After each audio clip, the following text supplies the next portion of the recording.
સુરત में suspend police કર્મચારી દ્વારા ભાજપ લઘુમતી મોરચાના મહામંત્રીને છાતી પર મુક્કા મારતા મોત નીપજ્યું હતું। પોલીસે આરોપીની ધરપકડ કરી વધુ તપાસ હાથ ધરી છે। સસ્પેન્ડ પોલીસ કર્મચારી દ્વારા મૃતકના પુત્રની સાસુ વિશે સોશિયલ મીડિયા પર એક વિવાદિત પોસ્ટ મૂકી હતી, જે પોસ્ટ હટાવવા મુદ્દે અને સમાધાન કરવા પિતા પુત્ર સસ્પેન્ડ પોલીસ કર્મચારીના ઘરે ગયા હતા, જ્યાં આરોપીએ મુક્કો મારતા મોત નીપજ્યું હતું। ઘટનાની જાણ થતાં ભેસ્તાન પોલીસ ઘટના સ્થળે દોડી આવી હતી અને મૃતદેહને પીએમ અર્થે સુરત નવી સિવિલ હોસ્પિટલ ખસેડી આગળની તપાસ હાથ ધરી હતી। દરમિયાન ભેસ્તાન પોલીસ દ્વારા મૃતક સલીમ બાગડિયાના પુત્ર સુમિત બાગડિયાની ફરિયાદને આધારે સસ્પેન્ડ પોલીસ કર્મચારી અને હત્યારા રોનક હિરાણી સામે હત્યાનો ગુનો દાખલ કરી ગણતરીના કલાકોમાં ધરપકડ કરી જેલના સળિયા ગણાતો કરી દીધો હતો। હત્યા કેસની વધુ તપાસ ભેસ્તાન પોલીસ દ્વારા હાથ ધરવામાં આવી છે।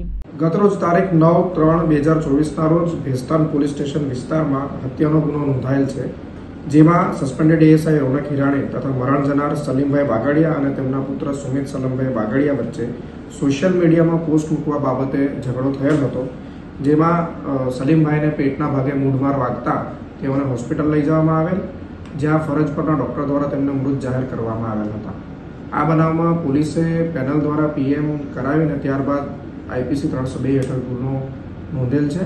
અત્રે નોંધવા યોગ્ય છે કે મરણ જનાર તથા જેમની પર હત્યાનો આરોપ છે એ બંને વ્યક્તિ એક જ કોમ્યુનિટીના છે।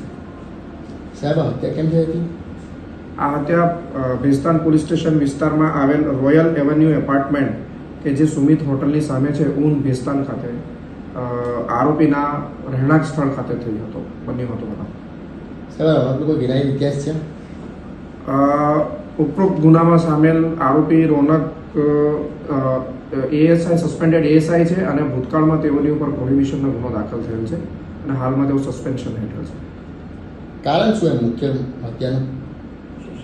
ઉપરોક્ત બનાવમાં આરોપી દ્વારા સોશિયલ મીડિયામાં એક વિવાદાસ્પદ ટિપ્પણી કરવામાં આવેલ હતી, પોસ્ટ મૂકવામાં આવેલ હતી, જે અંગે મરણ જનાર સલીમભાઈ બાગડિયા તથા તેમના પુત્રએ વાંધો ઉઠાવી તેઓની સાથે સમાધાન કરવા ગયા હતા, જેમાંથી બોલચાલ થતા આ સમગ્ર બનાવ બનવામાં આવેલ છે।